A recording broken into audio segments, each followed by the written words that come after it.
Hola, esto es Eco de Relatos.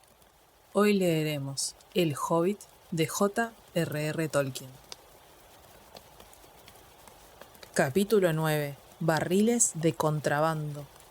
El día que siguió la batalla con las arañas, Bilbo y los enanos hicieron un último y desesperado esfuerzo por encontrar un camino de salida antes de morir de hambre y sed. Se incorporaron y fueron tambaleándose hacia el sitio en que corría el sendero, según decían 8 de los 13, pero nunca descubrieron si habían acertado. Un día, como todos los del bosque, se desvanecía una vez más en una noche negra, cuando las luces de muchas antorchas aparecieron de súbito todo alrededor, como cientos de estrellas rojas. Los elfos del bosque se acercaron cantando, armados con arcos y lanzas, y dieron el alto a los enanos. Nadie pensó en luchar, aun si los enanos no se hubieran encontrado en una situación tal que les alegraba realmente ser capturados, los pequeños cuchillos, las únicas armas que tenían, hubieran sido inútiles contra las flechas de los elfos, que podían golpear el ojo de un pájaro en la oscuridad. De modo que se contentaron con detenerse y se sentaron y aguardaron. Todos excepto Bilbo, que se puso rápido el anillo y se deslizó a un lado. Así se explica que cuando los elfos ataron a los enanos en una larga hilera, uno tras otro, y los contaron, nunca encontraron ni contaron al hobbit. No lo oyeron ni lo sintieron mientras corría al trote bastante atrás de la luz de las antorchas, mientras ellos llevaban a los prisioneros por el bosque. Les habían vendado los ojos a todos, pero esto no cambiaba mucho las cosas, pues aún Bilbo, que podía utilizar bien los ojos, no podía ver a dónde iban, y de todos modos ni él ni los otros sabían de dónde habían partido. Bilbo trataba por todos los medios de no quedarse demasiado atrás, pues los elfos hacían marchar a los enanos con una rapidez que nunca habían conocido, sobre todo enfermos y fatigados como estaban. El rey había ordenado que se dieran prisa. De pronto, las antorchas se detuvieron, y el hobbit tuvo el tiempo justo para alcanzarlos antes que comenzasen a cruzar el puente. Este era el puente que cruzaba el río y llevaba a las puertas del rey. El agua se precipitaba oscura y violenta por debajo, y en el otro extremo había portones que cerraban una enorme caverna en la ladera de una pendiente abrupta cubierta de árboles. Allí las grandes hayas descendían hasta la misma ribera y hundían los pies en el río. Los elfos empujaron a los prisioneros a través del puente, pero Bilbo vaciló en la retaguardia. No le gustaba nada el aspecto de la caverna, y solo a último momento se decidió a no abandonar a sus amigos, y se deslizó casi pisándole los talones al último de los elfos, antes de que los grandes portones del rey se cerrasen detrás con un golpe sordo. Dentro, los pasadizos estaban iluminados con antorchas de luz roja, y los guardias elfos cantaban marchando por los corredores retorcidos entrecruzados y resonantes. No se parecían a los túneles de los trasgos, eran más pequeños, menos profundos y de un aire más puro. En un gran salón con pilares tallados en la roca viva estaba sentado el rey elfo en una silla de madera labrada. Llevaba en la cabeza una corona de bayas y hojas rojizas, pues el otoño había llegado de nuevo. En la primavera se ceñía una corona de flores de los bosques. Sostenía en la mano un cetro de roble tallado. Los prisioneros fueron llevados ante el rey, y aunque él los miró con severidad, ordenó que los desataran, pues estaban andrajosos y fatigados. Además, no necesitan cuerdas, dijo. No hay escapatoria de mis puertas mágicas para aquellos que alguna vez son traídos aquí. Larga e inquisitivamente preguntó a los enanos sobre lo que hacían y a dónde iban y de dónde venían, pero no consiguió sacarles más noticias que a Thorin. Se sentían desanimados y enfadados y ni siquiera intentaron parecer corteses. ¿Qué hemos hecho, oh rey?, dijo Balin, el más viejo de los que quedaban. ¿Es un crimen perderse en el bosque, tener hambre y sed, ser atrapados por las arañas? ¿Son acaso las arañas vuestras bestias domesticadas o vuestros animales falderos y por eso os enojáis si las matamos? Esta pregunta, desde luego, enojó aún más al rey, quien contestó: Es un crimen andar por mi país sin mi permiso. ¿Olvidas que estabas en mi reino utilizando el camino que mi pueblo abrió una vez? ¿Acaso por 3 veces no acosasteis e importunasteis a mi gente en el bosque y despertasteis a las arañas con vuestros gritos y tumultos? Después de todo el disturbio que habéis provocado, tengo derecho a saber qué os trae por aquí, y si no me lo contáis ahora, os encerraré a todos hasta que hayáis aprendido a ser sensatos y a tener buenas maneras. Luego ordenó que pusieran a cada uno de los enanos en celdas separadas y les dieran comida y bebida, pero que no se les permitiera dejar el calabozo, hasta que al menos uno de ellos se decidiera a decir todo lo que él quería saber. Pero no les dijo que Thorin había sido hecho prisionero. Bilbo mismo lo descubrió. Pobre señor Bolsón, fue una larga y aburrida temporada la que pasó en aquel sitio, a solas y siempre oculto, nunca atreviéndose a sacarse el anillo, y apenas atreviéndose a dormir, aún escondido en los rincones más oscuros y remotos que podía encontrar. Por hacer algo se dedicó a recorrer el palacio del rey elfo. Unas puertas mágicas cerraban la entrada, pero a veces podía salir si era rápido. Compañías de los elfos del bosque, algunas veces con el rey a la cabeza, salían de cuando en cuando de cacería, o a otros asuntos, a los bosques y a las tierras del este. Entonces, si Bilbo se apresuraba, podía deslizarse fuera detrás de ellos, aunque era un riesgo muy peligroso. Más de una vez estuvo a punto de ser alcanzado por las puertas cuando batían juntas al pasar el último elfo. Todavía no se atrevía a marchar entre ellos a causa de la sombra que echaba, tenue y vacilante a la luz de las antorchas, o por miedo a que tropezasen con él y lo descubriesen. Y cuando salía, lo que no era muy frecuente, no servía de mucho. No deseaba abandonar a los enanos, y en verdad sin ellos no hubiera sabido a dónde ir. No podía marchar al paso de los elfos cazadores durante el tiempo que estaban fuera, así que nunca descubría los caminos de salida del bosque y se quedaba errando tristemente por la floresta, aterrorizado de perderse, hasta que aparecía una oportunidad de regresar.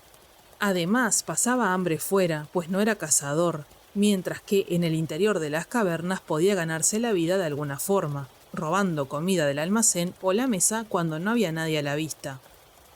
Soy como un saqueador que no puede escapar y ha de seguir saqueando miserablemente la misma casa, día tras día, pensaba. Esta es la parte más monótona y gris de una desdichada, fatigosa e incómoda aventura.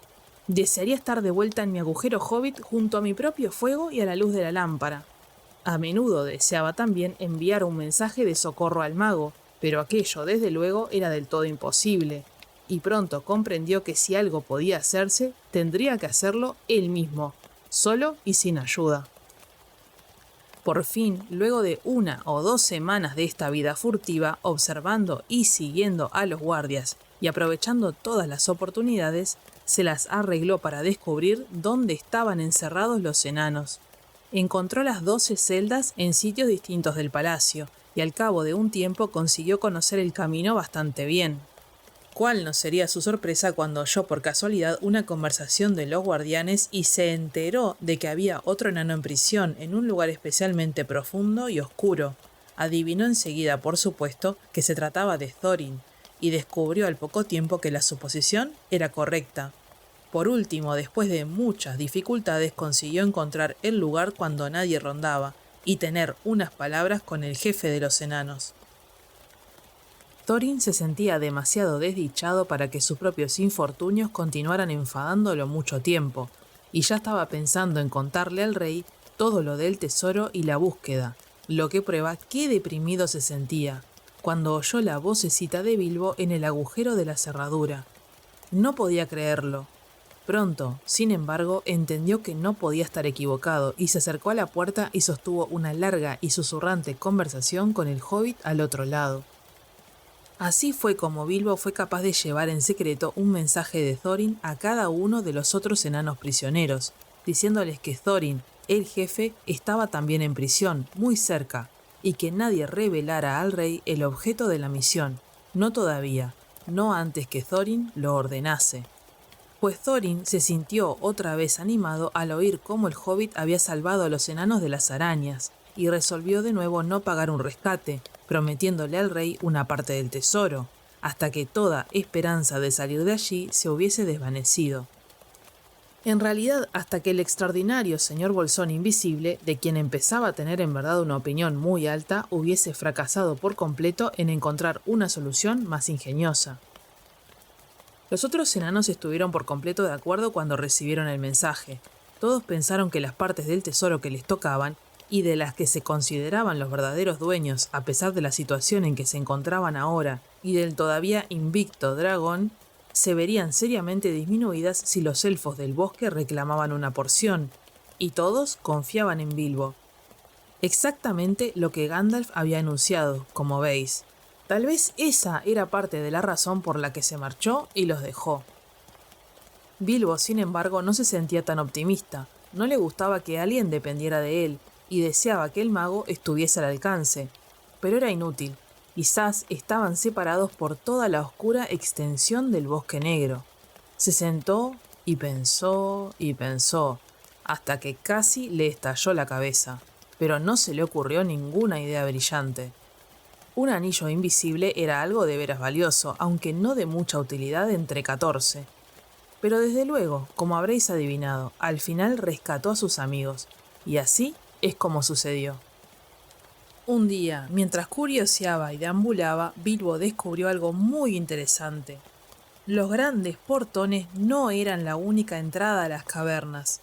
Un arroyo corría por debajo del palacio y se unía al río del bosque un poco al este, más allá de la cuesta empinada en la que se abría la boca principal. En la ladera de la colina donde nacía este curso subterráneo había una compuerta. La bóveda rocosa descendía a la superficie de agua, y desde allí podía dejarse caer un portalón hasta el mismo lecho del río, para impedir que alguien entrase o saliese. Pero el portalón estaba abierto a menudo, pues mucha gente iba y venía por la compuerta.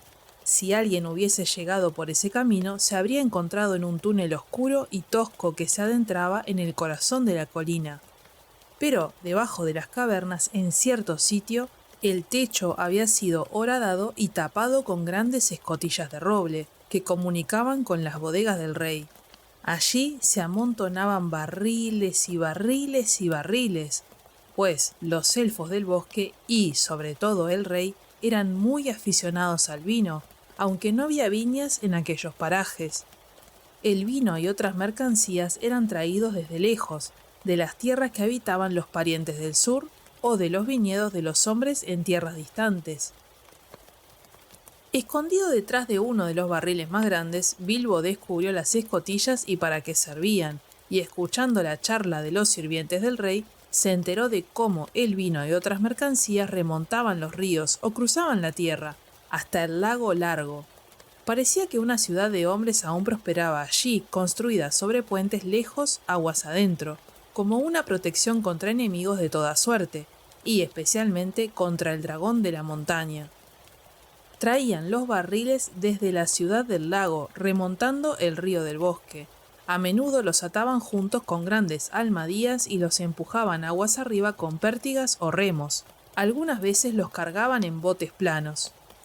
Cuando los barriles estaban vacíos, los elfos los arrojaban a través de las escotillas, abrían la compuerta y los barriles flotaban fuera en el arroyo, bamboleándose, hasta que al fin eran arrastrados por la corriente a un sitio distante, aguas abajo, donde la ribera sobresalía, de pronto, cerca de los lindes orientales del Bosque Negro. Allí eran recogidos y atados juntos y flotaban de vuelta a la ciudad, que se alzaba cerca del punto donde el río del bosque desembocaba en el lago Largo. Bilbo estuvo sentado un tiempo meditando sobre esta compuerta y preguntándose si los enanos podrían escapar por allí, y al fin tuvo el desesperado esbozo de un plan. Habían servido la comida de la noche a los prisioneros. Los guardias se alejaron con pasos pesados bajando los pasadizos, llevando la luz de las antorchas con ellos y dejando todo a oscuras. Entonces Bilbo oyó la voz del mayordomo del rey que daba las buenas noches al jefe de los guardias. «Ahora ven conmigo», dijo, «y prueba el nuevo vino que acaba de llegar. Estaré trabajando duro esta noche, limpiando las bodegas de barriles vacíos. de modo que tomemos primero un trago para que me ayude a trabajar. Muy bien, rió el jefe de los guardias. Lo probaré contigo y veré si es digno de la mesa del rey. Hay un banquete esta noche y no habría que mandar nada malo. Cuando Bilbo oyó esto, se excitó sobremanera, pues entendió que la suerte lo acompañaba y que pronto tendría ocasión de intentar aquel plan desesperado. Siguió a los dos elfos hasta que entraron en una pequeña bodega y se sentaron a una mesa en la que había 2 jarros grandes. Los elfos empezaron a beber y a reír alegremente. Una suerte desusada acompañó entonces a Bilbo. Tiene que ser un vino muy poderoso el que ponga somnoliento a un elfo del bosque. Pero este vino era de la embriagadora cosecha de los grandes jardines de Dorwinion, no destinado a soldados o sirvientes, sino solo a los banquetes del rey, y para ser servido en cuencos más pequeños, no en los grandes jarros del mayordomo. Muy pronto el guardia jefe inclinó la cabeza, luego la apoyó sobre la mesa y se quedó profundamente dormido. El mayordomo continuó riendo y charlando consigo mismo durante un rato, distraído al parecer, pero luego él también inclinó la cabeza y cayó dormido y roncando al lado del guardia. El hobbit se escurrió entonces en la bodega y un momento después el guardia jefe ya no tenía las llaves, mientras Bilbo trotaba tan rápido como le era posible a lo largo de los pasadizos, hacia las celdas. El manojo de llaves le parecía muy pesado y a veces se le encogía el corazón, a pesar del anillo, pues no podía evitar que las llaves tintineasen de cuando en cuando, estremeciéndolo de pies a cabeza. Primero abrió la puerta de Balin y la cerró de nuevo con cuidado tan pronto como el enano estuvo fuera. Balin parecía muy sorprendido, como podéis imaginar, pero en cuanto dejó aquella habitación de piedra agobiante y minúscula, se sintió muy contento y quiso detenerse y hacer preguntas, y conocer los planes de Bilbo, y todo lo demás. «No hay tiempo ahora», dijo el hobbit, «simplemente sígueme, tenemos que mantenernos juntos y no arriesgarnos a que nos separen, tenemos que escapar todos o ninguno, y esta es nuestra última oportunidad. Si se descubre, quién sabe dónde os pondrá el rey entonces, con cadenas en las manos y también en los pies, supongo. No discutas, sé un buen muchacho». Luego fueron de puerta en puerta hasta que los siguieron los otros 12, ninguno de ellos demasiado ágil a causa de la oscuridad y el largo encierro. El corazón de Bilbo latía con violencia cada vez que uno de ellos tropezaba, gruñía o susurraba en las tinieblas. «Maldito sea este jaleo de enanos», se dijo, pero no ocurrió nada desagradable, y no tropezaron con ningún guardia. En realidad había un gran banquete otoñal aquella noche en los bosques y en los salones de arriba. Casi toda la gente del rey estaba de fiesta.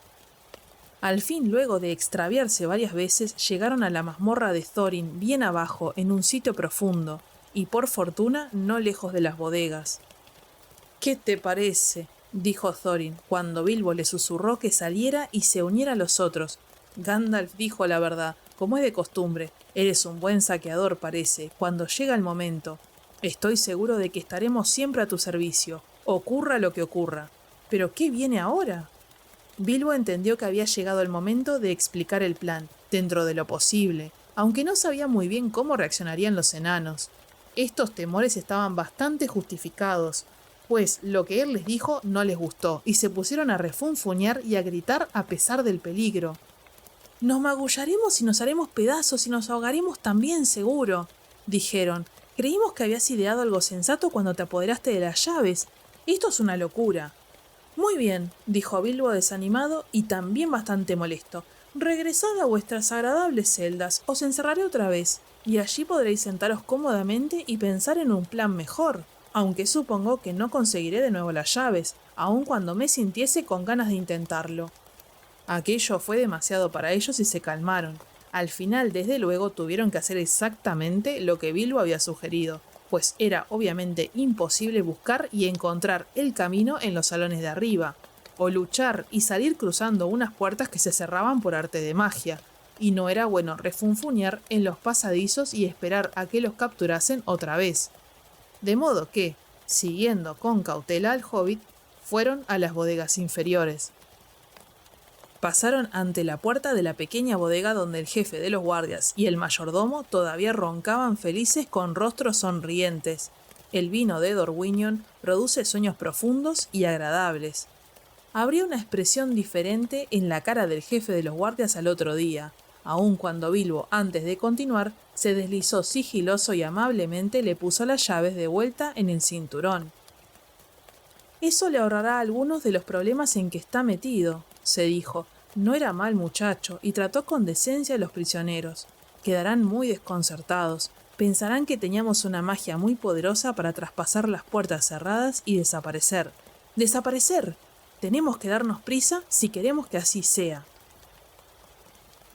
Se encargó a Balin que vigilase al guardia y al mayordomo y que avisara si hacían algún movimiento. El resto entró en la bodega aledaña donde estaban las escotillas. Había poco tiempo que perder. En breve, como sabía Bilbo, algunos elfos bajarían a ayudar al mayordomo en la tarea de pasar los barriles vacíos por las puertas y echarlos a la corriente. Los barriles estaban ya dispuestos en hileras en medio del suelo, aguardando a que los empujasen. Algunos eran barriles de vino y no muy útiles, pues no podían abrirse por el fondo sin hacer ruido, ni cerrarse de nuevo con facilidad. Pero había algunos que habían servido para traer otras mercancías, mantequilla, manzanas y toda suerte de cosas, al palacio del rey. Pronto encontraron 13 cubas con espacio suficiente para un enano en cada una. Algunas eran demasiado grandes, y los enanos pensaron con angustia en las sacudidas y topetazos que soportarían dentro, aunque Bilbo buscó paja y otros materiales para embalarlos lo mejor que pudo, en tan corto tiempo. Por último, 12 enanos estuvieron dentro de los barriles. Thorin había causado muchas dificultades, daba vueltas y se retorcía en la cuba, y gruñía como perro grande en perrera pequeña, mientras que Balin, que fue el último, levantó un gran alboroto a propósito de los agujeros para respirar, y dijo que se estaba ahogando aún antes de que taparan el barril. Bilbo había tratado de cerrar los agujeros en los costados de los barriles y sujetar bien todas las tapaderas, y ahora se encontraba de nuevo solo, corriendo alrededor, dando los últimos retoques al embalaje y aguardando contra toda esperanza que el plan no fracasara. Había concluido con el tiempo justo. Solo 1 o 2 minutos después de encajar la tapadera de Balin, llegó un sonido de voces y un parpadeo de luces. Algunos elfos venían riendo y charlando y cantando a las bodegas. Habían dejado un alegre festín en uno de los salones y estaban resueltos a retornar tan pronto como le fuese posible. «¿Dónde está el viejo Galión, el mayordomo?», dijo uno. «No le he visto a la mesa esta noche. Tendría que encontrarse aquí ahora para mostrarnos lo que hay que hacer». «Me enfadaré si el viejo perezoso se retrasa», dijo otro. «No tengo ganas de perder el tiempo aquí abajo mientras se canta allá arriba». «Ja, ja», llegó una carcajada. «Aquí está el viejo tunante con la cabeza metida en un jarro. Ha estado montando un pequeño banquete para él y su amigo el capitán». «Sacúdelo, despiértalo», gritaron los otros impacientes. A Galión no le gustó nada que lo sacudieran y despertaran, y mucho menos que se rieran de él. «Estáis retrasados», gruñó. «Aquí estoy yo, esperando y esperando, mientras vosotros bebéis y festejáis y olvidáis vuestras tareas. ¿No os maravilla que caiga dormido de aburrimiento?» «No nos maravilla», dijeron ellos, «cuando la explicación está tan cerca en un jarro. Vamos, déjanos probar tu soporífero antes de que comience la tarea. No es necesario despertar al joven de las llaves. Por lo que parece, ha tenido su ración». Bebieron entonces una ronda y de repente todos se pusieron muy contentos, pero no perdieron por completo la cabeza. «¡Sálvanos, Galión!», gritó de pronto alguien. «Empezaste la fiesta temprano y se te embotó el juicio. Has apilado aquí algunos toneles llenos en lugar de los vacíos, a juzgar por lo que pesan». «Continúa con el trabajo», gruñó el mayordomo. «Los brazos ociosos de un levantacopas nada saben de pesos. Estos son los que hay que llevar y no otros. Haced lo que digo». Está bien», le respondieron haciendo rodar los barriles hasta la abertura. «Tú serás el responsable si las cubas de mantequilla del rey y el vino mejor son empujados al río para que los hombres del lago se regalen gratis». «Rueda, rueda, rueda, rueda, rueda, rueda, rueda, bajando a la cueva», Levantad arriba, que caigan a plomo, allá abajo van chocando en el fondo. Así cantaban, mientras primero uno y luego otro, los barriles bajaban retumbando a la oscura abertura y eran empujados hacia las aguas frías que corrían unos pies más abajo. Algunos eran barriles realmente vacíos, algunos eran cubas bien cerradas con un enano dentro. Todos cayeron, uno tras otro, golpeando y entrechocándose, precipitándose en el agua, sacudiéndose contra las paredes del túnel y flotando lejos corriente abajo. Fue entonces precisamente cuando Bilbo descubrió de pronto el punto débil del plan. Seguro que ya os disteis cuenta hace tiempo, y os habéis reído de él, pero no creo que hubierais conseguido ni la mitad de lo que él consiguió. Por supuesto, él no estaba en ningún barril, ni había nadie allí para embalarlo, aun si se hubiera presentado la oportunidad. Parecía como si esta vez fuese a perder de veras a sus amigos. Ya habían desaparecido casi todos a través de la escotilla oscura, que lo dejarían atrás para siempre, de modo que él tendría que quedarse allí escondido como un saqueador sempiterno de las cuevas de los elfos. Pues, aun si hubiera podido escapar enseguida por los portones superiores, no tenía muchas posibilidades de reencontrarse con los enanos. No sabía cómo llegar al sitio donde recogían los barriles. Se preguntó qué demonios les ocurriría sin él, pues no había tenido tiempo de contar a los enanos todo lo que había averiguado, o lo que se había propuesto hacer una vez fuera del bosque. Mientras todos estos pensamientos le cruzaban por la mente, los elfos, que parecían ahora muy animados, comenzaron a entonar una canción junto a la puerta del río. Algunos habían ido ya a tirar de las cuerdas que alzaban la compuerta para dejar salir los barriles tan pronto como todos flotaran abajo. Baja la rápida corriente oscura, de vuelta a tierras que antaño conociste, deja las salas y cavernas profundas, las escarpadas montañas del norte, donde el bosque tenebroso y ancho, en sombras grises y hoscas se inclina. Más allá de este mundo de árboles, flota saliendo hacia la brisa, más allá de las cañadas y los juncos, más allá de las hierbas del pantano, en la neblina blanca que asciende del lago nocturno y de los charcos. Sigue a las estrellas que asoman, arriba en cielos fríos y empinados. Gira con el alba sobre la tierra, sobre la arena, sobre los rápidos. Lejos al sur y más lejos al sur. Busca la luz del sol y la del día, de vuelta a los pastos y a los prados, que a vacas y bueyes apacientan, de vuelta a los jardines de las lomas, donde las bayas crecen y maduran. Bajo la luz del sol y bajo el día, lejos al sur más lejos al sur, bajas la rápida corriente oscura, de vuelta a tierras que antaño conociste. Ya, el último de los barriles iba rodando hacia las puertas. Desesperado y no sabiendo qué hacer, el pobre pequeño Bilbo se aferró al barril y fue empujado con él sobre el borde. Cayó abajo en el agua fría y oscura, con el barril encima, y subió otra vez balbuceando y arañando la madera como una rata, pero a pesar de todos sus esfuerzos no pudo trepar. Cada vez que lo intentaba, el barril daba una media vuelta y lo sumergía otra vez. El barril estaba totalmente vacío y flotaba como un corcho. Aunque Bilbo tenía las orejas llenas de agua, aún podía oír a los elfos cantando arriba en la bodega. Entonces, de súbito, las escotillas cayeron y las voces se desvanecieron a lo lejos. Bilbo estaba ahora en un túnel oscuro, flotando en el agua helada, completamente solo, pues no puedes contar con amigos que flotan encerrados en barriles. Muy pronto, una mancha gris apareció delante, en la oscuridad. Oyó el chirrido de una compuerta que se levantaba, y se encontró en medio de una fluctuante y entrechocante masa de toneles y cubas, todos empujando juntos para pasar por debajo del arco y salir a las aguas del río. Trató por todos los medios de impedir que lo golpearan y machacaran, pero al fin los barriles apiñados comenzaron a dispersarse y a balancearse, uno por uno, bajo la arcada de piedra y más allá. Entonces Bilbo vio que no le habría servido de mucho si hubiese subido a horcajadas sobre el barril, pues apenas había espacio, ni siquiera para un hobbit, entre el barril y el techo ahora inclinado de la compuerta. Fuera salieron, bajo las ramas que colgaban desde las dos orillas. Bilbo se preguntaba qué sentirían en ese momento los enanos y si no estaría entrando mucha agua en las cubas.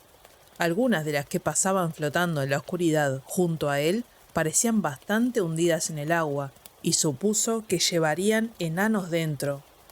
«Espero haber ajustado bastante las tapas», pensó, pero enseguida estuvo demasiado preocupado por sí mismo para acordarse de los enanos. Conseguía mantener la cabeza sobre el agua de algún modo, pero temblaba de frío y se preguntó si moriría congelado antes de que la suerte cambiase. ¿Cuánto tiempo sería capaz de resistir? Y si podía correr el riesgo de soltarse e intentar nadar hasta la orilla. La suerte cambió de pronto.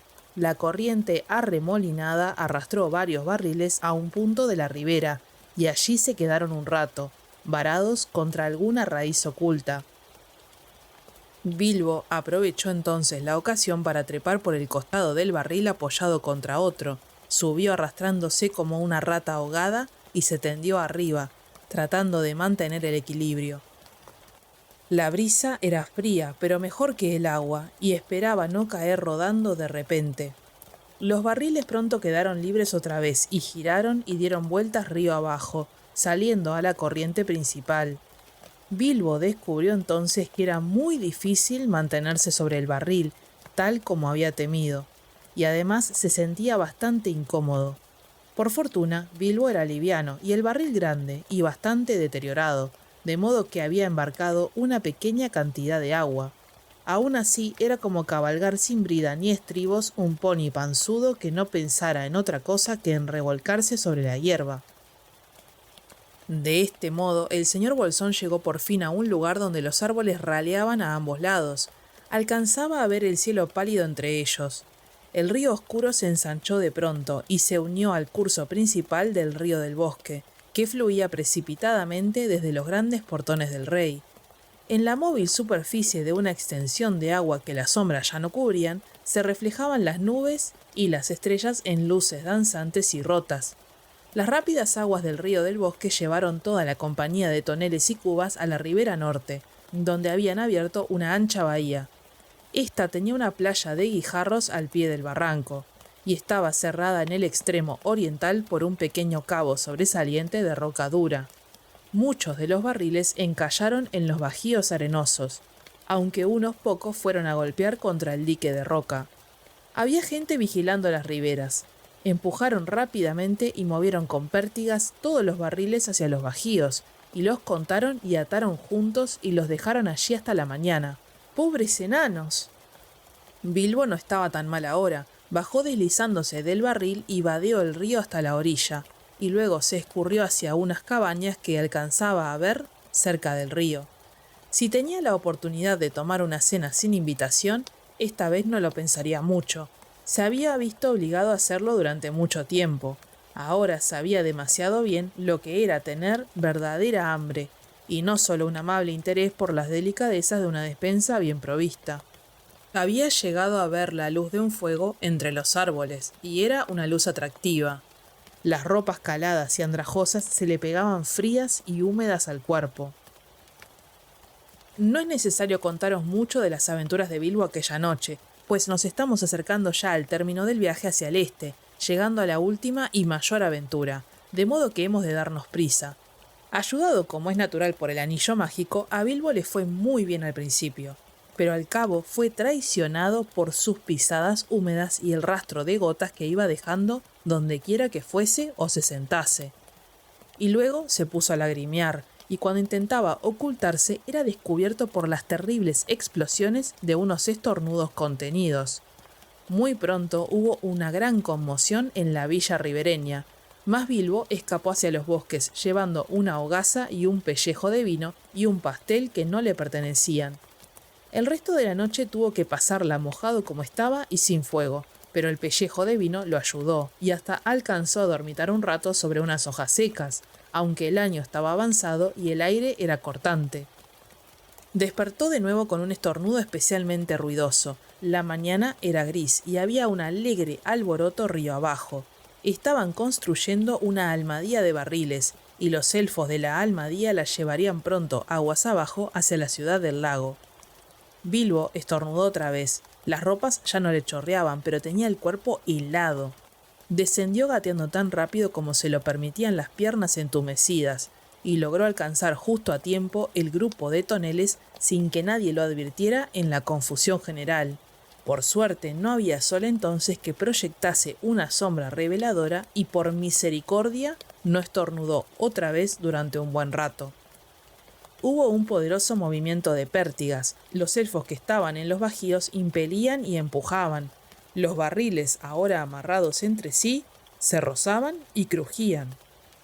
«Es una carga pesada», gruñían algunos. «Flotan muy bajos.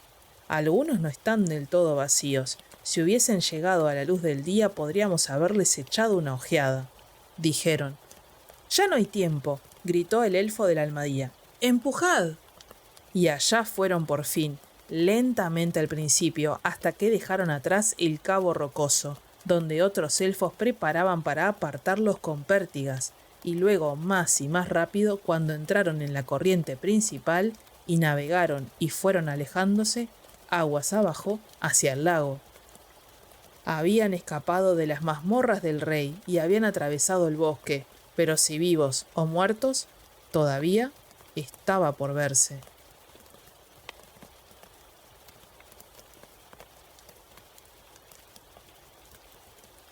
Hasta acá llegamos con el episodio de hoy. No olvides darle like, suscribirte y activar la campanita para que no te pierdas los próximos videos. Déjame tus comentarios, opiniones o sugerencias y nos vemos en el próximo capítulo.